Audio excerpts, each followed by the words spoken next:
দারুণ খাওয়া দাওয়া, সাথে লাক্সারি রুম, সঙ্গে সুইমিং পুলের মজা। হ্যালো বন্ধুরা, আমি আবার চলে এসেছি আপনাদের সাথে আরেকটি মিনি ব্লগ নিয়ে।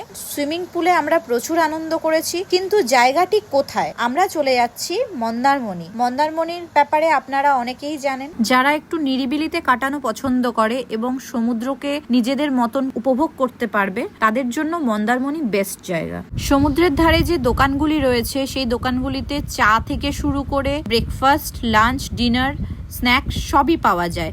সমুদ্র উপভোগ করতে করতে আমরা চা খেয়ে নিলাম, এর একটা ফিলই আলাদা। এরপর বিকেলের দিকে আমরা সুইমিং পুলে নামলাম এবং সুইমিং পুলে খুব এনজয় করলাম। দেখুন এখানে পরিবেশটা কতটা সুন্দর। সুইমিং পুলে স্নান করতে করতে আপনারা এখানে নানান রকম স্ন্যাক্স এবং কিছু ড্রিঙ্কস নিতেই পারেন। হোটেলের ভিউটা আপনাদেরকে দেখালাম। হোটেলের নাম হলো পার্ক পয়েন্ট বিচ রিসর্ট। আমরা সন্ধ্যাবেলায় আবার চলে গেলাম বিচে এবং বিচে গিয়ে একটু পেয়ারা মাখা খেলাম, দিয়ে চলে গেলাম রুমে। নেক্সট দিন আমরা বেরিয়ে পড়লাম বাড়ির দিকে। মিনি ব্লগটি আজকের মতন এখানেই শেষ করলাম। মন্দারমণির ব্যাপারে সম্পূর্ণ তথ্য আমি আমার নেক্সট ভিডিওটিতে শেয়ার করতে চলেছি।